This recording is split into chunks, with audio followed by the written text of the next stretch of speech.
최근 일부 언론이 특정 대선 후보가 개신교인인지 여부를 검증하고 나서 논란이 되고 있습니다. 성숙한 선거 문화를 위해 후보자의 종교를 따져 지지 여부를 결정하는 태도는 지양해야 한다는 목소리가 나오고 있습니다. 기후 위기의 여파가 한반도 생태계 보고라고 할 수 있는 백두대간에도 영향을 미치고 있습니다. 고산지대에 서식하는 침엽수들이 기후 위기 스트레스로 죽어가는 현장을 취재했습니다. 도심 재개발 사업에 대한 관심이 사회적으로 높아진 가운데 해당 지역 교회들은 재산권 문제로 고민하고 있습니다.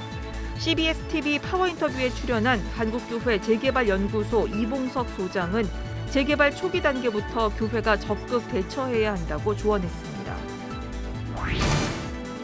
그리스도인의 삶을 광야와 가나안 두 개념으로 설명하는 책 가나안에 거하다가 새로 나왔습니다.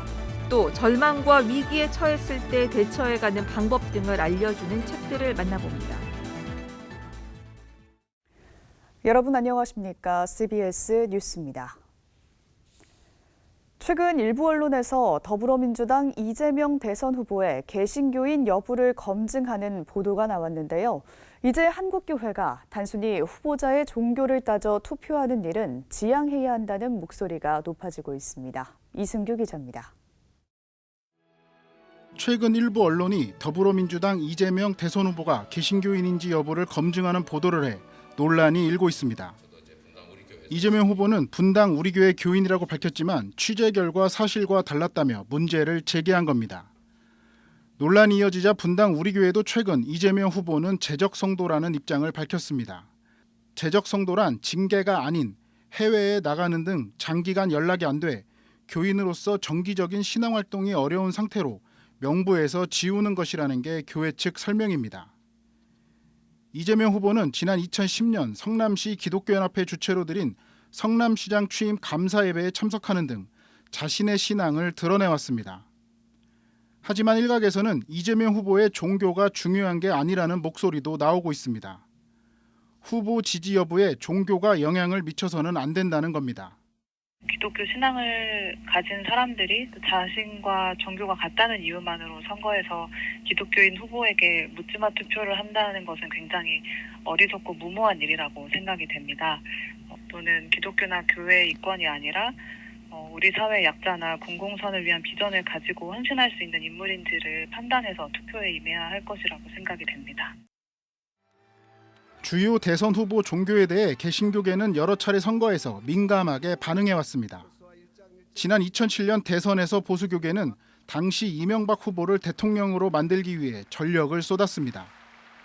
소망교회 장로이기도 했던 이명박 전 대통령은 보수교계의 전폭적인 지지를 받아 무난히 대통령에 당선됐습니다.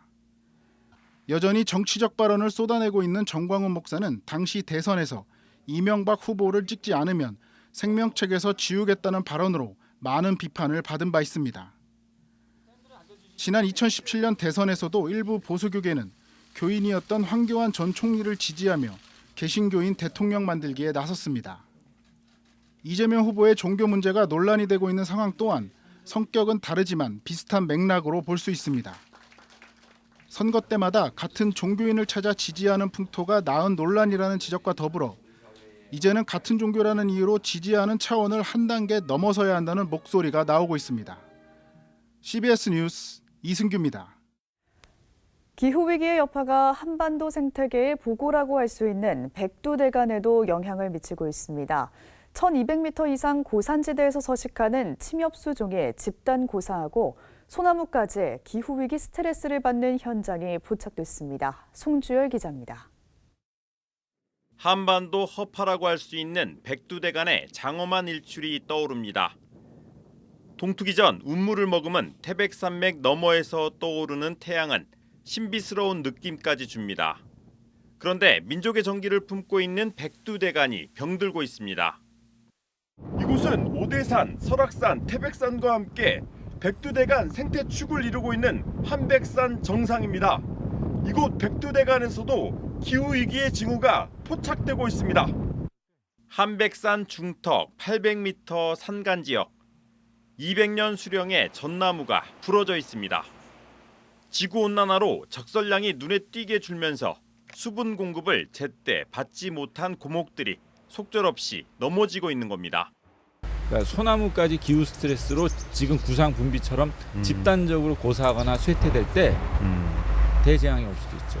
산사태뿐만 아니라 이 토사가 하천으로 유입되고 계곡 하천, 심지어는 그것이 우리는 바다로 나가기 때문에 인근 바다까지도 영향을 끼칠 수 있는.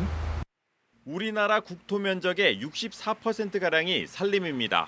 산림 면적의 23%가 소나무를 비롯한 침엽 수종인 점을 감안하면 고산지대부터 시작된 나무의 고사는 여간 심각한 문제가 아닙니다.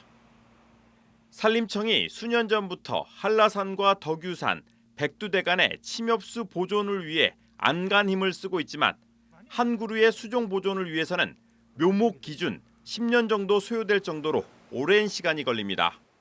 정말 그 구상나무를 한 무릎 높이까지 50에서 70cm까지 키우는 데는 크게는 10년에서 작게는 7년 정도가 소요가 됩니다. 그래서 현지에서 종자를 따는 것하고 그리고 종자를 따서 실제 개들을 파종했을 때 애들이 발아에서 나오는 발아율도 한 10% 정도밖에 안 되거든요. 그리고 10%가 또 그 7년생이나 5년생 모목으로 자라기까지 또 10% 비율밖에 안 됩니다. 환경 전문가들은 한반도의 생태축인 백두대간의 이상 신호는 100여 종이 넘는 생물의 생태계 교란을 넘어 인간의 삶에까지 영향을 미치기 때문에 생활 속 탄소 중립 실천이 절실하다고 입을 모읍니다. CBS 뉴스 송주열입니다. 기후위기 시대를 교회는 어떻게 받아들이고 무엇을 실천해야 할지 모색하는 자리가 잇따라 마련됐습니다. 서울 모자이크 교회에서 열린 기후위기 세미나에서 핵없는 세상 공동대표인 최강렬 목사는 창조 신앙을 따라 그리스도인이 기후 문제에 관심을 갖는 건 당연하다면서 교회가 작은 일부터 실천해 나갈 것을 제안했습니다. 최강렬 목사는 특히 생태계의 변화와 기후 문제에 개별 교회들이 어떻게 대응하고 실천해야 하는지 교단 차원에서 방안을 마련해야 한다고 지적하고 교단 안에 환경과 사회 관련 부서를 설치해야 한다고 밝혔습니다. 한국사회평화협의회는 기독교 환경교육센터 산림 등과 함께 탄소 중립을 위한 포럼을 열고 지역 공동체 안에서 누구도 소외되지 않는 에너지 전환의 과제를 어떻게 실천할지 모색했습니다. 포럼에선 기후 약자를 위한 에너지 복지와 청소년들이 참여하는 기후 환경 교육, 교회의 햇빛 발전 나눔 실천 활동 등을 공유하며 공동체적 실천 과제를 모색했습니다. 한국교회 총연합이 오는 20일 제5차 정기총회를 속회하기로 한 가운데 다시 한번 정관 개정안을 상정하기로 했습니다. 한교총 상임회장단은 오늘 회의를 열고 1인 대표회장제 등 지도체제 개편 등을 주요 내용으로 하는 정관 개정안을 오는 20일 속회에 상정하기로 했습니다. 소강성 목사는 1인 대표회장 체제로 바뀐다고 해서 우려하는 독단적 리더십은 없을 것이라며 1인의 대표회장과 4인의 공동대표회장이 함께 의견을 모으는 구조라고 설명했습니다. 소 목사는 이어 속회에서 정관 개정안이 통과하면 개정안을 바로 시행하도록 부칙을 달았다며 정관 개정안이 과반수 지지를 얻지 못하면 당연히 부결되는 것이라고 말했습니다. 사단법인 한국기독교 직장선교연합회가 창립 40주년 기념 감사 예배를 드리고 직장선교사 사명을 재확인하는 시간을 가졌습니다. 직장선교연합회는 직장선교 7대 행동 강령을 발표하고 평신도 직장선교사의 사명 완수와 직장 선교를 통한 민족 복음화, 세계 선교에 앞장서기로 했습니다. 또 복음을 통한 남북 평화와 통일의 촉매제 역할을 다할 것을 직장 선교회의 행동 강령으로 내세웠습니다. 아울러 한국기독교 직장 선교연합회는 예배와 함께 직장 선교 대상 시상식을 갖고 성남 기독교 직장 선교연합회와 여수 기독교 직장 선교연합회 박정일 회장에게 직장 선교 대상을 수여했습니다. 도심 재개발 사업에 대한 관심이 사회적으로 높아진 가운데 재개발 지역 교회들의 고민도 커졌습니다. 재개발 과정에서 재산권을 제대로 보호받지 못할지도 모른다는 우려 때문인데요. CBS-TV 파워 인터뷰에 출연한 한국교회재개발연구소 소장 이봉성 목사는 재개발 초기 단계부터 교회가 적극 대처해야 한다고 강조했습니다. 최경배 기자입니다. 수도권 3기 신도시를 비롯해 전국 여러 지역에서 재개발 사업이 추진되면서 해당 지역에 위치한 교회들의 고민이 깊어졌습니다. 재개발 과정에서 자칫 교회가 재산권을 보호받지 못할 수 있다는 우려가 크기 때문입니다. 한국교회재개발연구소 소장 이봉성 목사는 재개발 진행 단계에서 적절히 대응하지 못할 경우 종교 부지를 받지 못하거나 외진 곳을 배정받는 등 피해를 입을 수 있다고 말합니다. 또 왜곡된 정보를 갖고 교회에 접근해 터무니없는 욕심을 갖도록 부추기는 이들도 있고 이 때문에 낭패를 겪는 사례도 있다고 말합니다. 잘못된 정보를 가지고 하는 분들이 굉장히 많아요. 그러니까 근거도 없는, 법에도 없고 근거도 없는 그런 걸 내세우면서 터무니없는 욕심을 막 부추기면서 그 정도까지 뻥튀기 하면서 받을 수 있다라고 하면서 이 목사는 재개발이 추진될 경우 주택은 분양권을 받고 상가는 영업권 보상이 이루어지지만 교회는 비영리이기 때문에 땅과 건물에 대한 보상만 주어져 상대적으로 불리한 것은 맞다고 설명했습니다. 특히 오래된 건물의 경우 보상 금액이 적기 때문에 기존과 같은 면적의 땅과 건물을 보상받기 원하는 교회와 재개발 조합 측 간에 갈등이 발생하는 일이 적지 않다고 말했습니다. 이 목사는 재개발 과정이 복잡하고 어렵더라도 사업 초기 단계에서부터 적극적으로 대처해야만 교회가 원하는 적절한 수준의 보상이 가능하다고 강조했습니다. 초기 대응 단계를 잘해야 되고 두 번째는 법적인 대응을 잘해야 되고 세 번째는 어떤 협상 능력에 따라서 달라진다는 말씀드렸는데 피해를 보지 않으려면 이런 초기 단계부터 단계별 대처를 잘해야 됩니다. 상가를 임차해서 사용하고 있는 교회인 경우 현실적으로 인테리어 비용에 대한 감정평가 금액만 보상이 가능해 안타깝다면서 평가 금액이 좋게 나오도록 원만한 대화를 하는 방법밖엔 마땅한 대처 방법이 없다고 조언했습니다. 이 목사는 재개발 문제로 목회자가 지나치게 신경을 쓰다 보면 자칫 영성이 약해질 우려가 있다면서 재개발이 진행되더라도 교회 공동체가 든든히 이어질 수 있도록 교회법을 잘 지키면서 함께 지혜를 모으는 과정이 필요하다고 당부했습니다. CBS 뉴스 최경배입니다. 새로 나온 책 순서입니다. 광야를 읽다, 광야를 살다 등 광야 시리즈로 잘 알려진 이진희 목사가 이번엔 광야를 떠나 가나안에 대한 이야기를 썼습니다. 또 팬데믹 시대에 인생을 어떻게 살아갈지, 절망과 위기에 처했을 땐 어떻게 대처해야 하는지 그 방법을 알려주는 책들을 만나봅니다. 최종우 기자입니다. 성도의 삶을 광야와 가나안 두 가지 개념으로 설명해주는 책. 저자는 광야를 지나면서도 하나님을 바라보며 하나님과 동행하는 삶을 살면 그곳이 가나안이라고 말합니다. 가나안에 들어가야만 가나안을 누릴 수 있는 것이 아니고 광야를 지나면서도 가나안을 누릴 수 있다고 하는 것이 성경에서 발견할 수 있는 보배와 같은 진리입니다. 우리가 광야를 살지만은 하나님 말씀에 순종하면서 하나님과 동행하는 삶을 살면 또 광야에서도 가나안을 누릴 수 있는 것이죠. J.D. 그리어 목사가 우리 모두에게 던진 질문, 인생 어떻게 살 것인가? 책 제목을 보는 순간 내 자신은 인생을 어떻게 살고 있는가? 또 앞으로 어떻게 살 것인가에 대해 스스로 묻게 됩니다.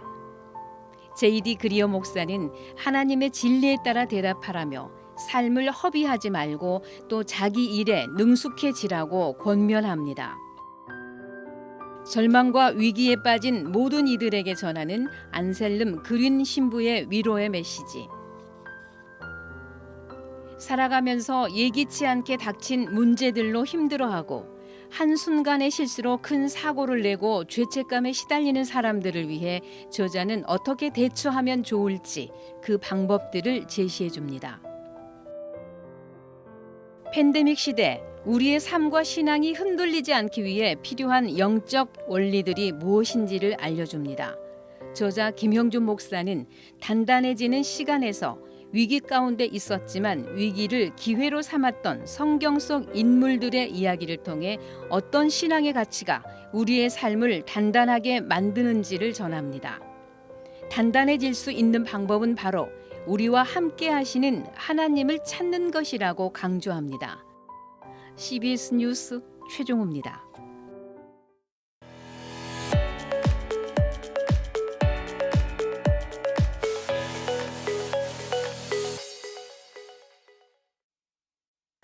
간추린 지역교계 소식입니다.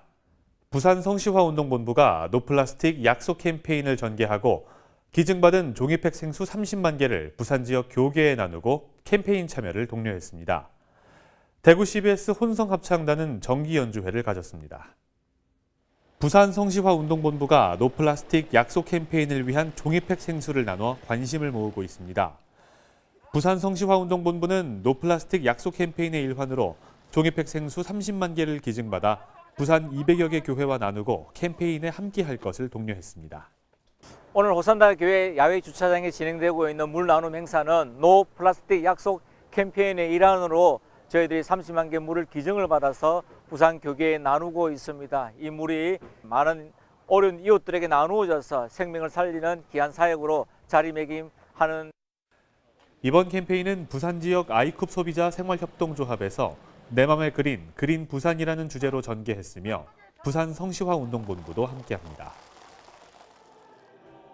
대구 CBS 혼성합창단이 캐롤 앤 크리스마스 페스티벌이란 주제로 2021년 정기 연주회를 열고 찬양과 크리스마스 캐롤 등의 다채로운 공연을 펼쳤습니다.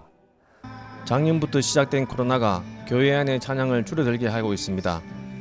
이에 CBS 혼성합창단은 코로나의 어려운 환경에서도 연습을 하여 정기 연주회를 개최하게 되었습니다. 오늘 드리는 찬양이 우리 단원들의 영혼이 회복되고 청중들에게는 위로와 치유의 역사가 함께하시길 소망합니다.